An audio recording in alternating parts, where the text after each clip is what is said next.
A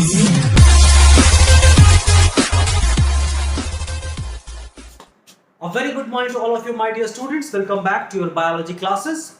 In our previous class, we discussed about xylem and transport and transpiration of water.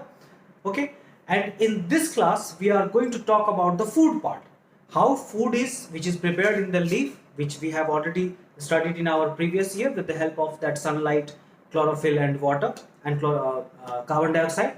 Food is prepared inside the leaf, but it is required everywhere in the plant, in the root also, in the stem also, in the fruits, flowers, growing tips, everywhere.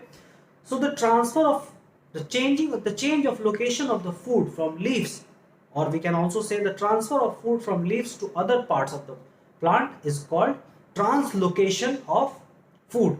Transfer of location, changing the location of food. Okay, translocation or transport of food. But the term given it is in the book is, or in the law of science, is translocation of food.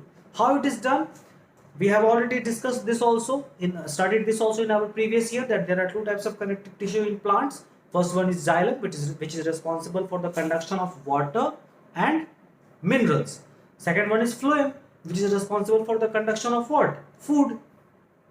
This year we are going to explore what is phloem, how does it looks, how does it works, what are the components of phloem. Okay, so let's start. Now let us see the structure of phloem. Okay, so just like xylem, phloem is also made up of four type of components. First one is sieve tube. Second one is phloem parenchyma. Then we have companion cells, and then we have phloem fiber. Okay, so sieve tubes looks somewhat like a bamboo tree. Okay, if you will take one step out of it, you will see it like it's like a picture. Similar type of structure is there of sieve tubes also, है ना? But the difference is that their walls are also perforated, and the top and bottom plates which are placed there, here in case of phloem they are called sieve plates, and they are also perforated to allow the food to pass through it, and walls are perforated to allow the food to leak out whenever it is needed, wherever it is needed. Okay, so this is the main conducting part of a plant where food is conducted, the main thing of a phloem, the main pipe for conducting food. Okay, now we have companion cells. Companion cells are placed around these sieve tubes to facilitate the movement of food. Okay, companion cells have granular cytoplasm. Do you know what is granular? Danedar. Okay, granular cytoplasm to enhance this movement. Okay, and facilitate this movement. Okay, granular cytoplasm. They all are living.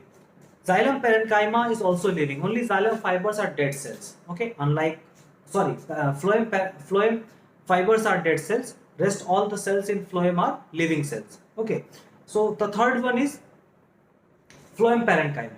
Phloem parenchyma are used to keep food, store food where for further uses. Okay, parenchyma. Because food is carrying, so it also stores that whenever it is needed, it can directly, if the leaf is not producing right now, the factory is closed, it can directly give the part of the plant which is requiring food immediately, it can give it from here. So phloem parenchyma is there to store food, and phloem fibers are dead cells. Rest all the cells of phloem are living, only phloem fibers are dead cells, dead elongated rigid structures present around phloem, and gives mechanical support not only to the phloem but the whole plant as it is. Okay, so phloem vessel will carry the food, main pipe. Companion cells will accompany the companion cells, just like the name, it is clear, it will accompany it, the sieve tube, and they have granular cytoplasm and help to facilitate the movement of food. Then we have parenchyma, phloem parenchyma, which is there to store some food for further uses, and then we have phloem fibers, which will give dead cells, which will give mechanical support. Okay, so I hope you understood this much, and in our next video we will talk about what are the other nutrients which are used by the plants. Thank you very much for watching this video till here.